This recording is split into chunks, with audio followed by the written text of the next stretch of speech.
We purchased that home, my mother purchased that home in 1993. And I lived there with my mother and my daughters through their high school years. And after that, I left and married my current wife, and we inherited the house in 2000 when my mother passed away. Well, I lost a job in 2010. That was more than paying everything comfortably. In January 2010, I continued to pay the mortgage until February of 2011.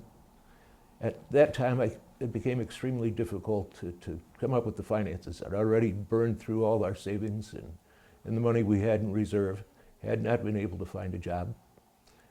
Contacted Bank of America on several occasions and was advised to send in necessary paperwork, fill this form out, fill out that form, fill out this form, and that happened probably every 2 weeks. Bank of America would ask for the same financial records, ask for the same paperwork that they received numerous times.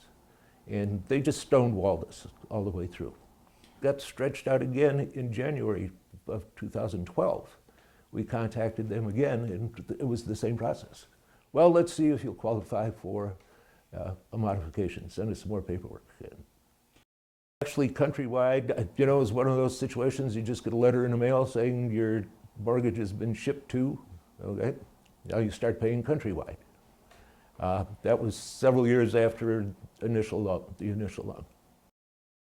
I learned Fannie Mae owned the paper and owned the mortgage when I was served with the sheriff's notice of eviction.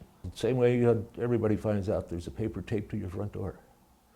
And that's it. And you open it up and say, wait a minute, nobody told me about this.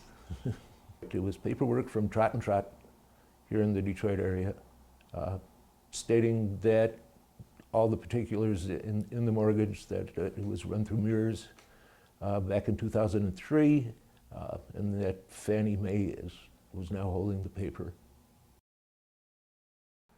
Well, it's extremely devastating. You live in a house for almost 20 years, and you're doing what you possibly can to keep the home.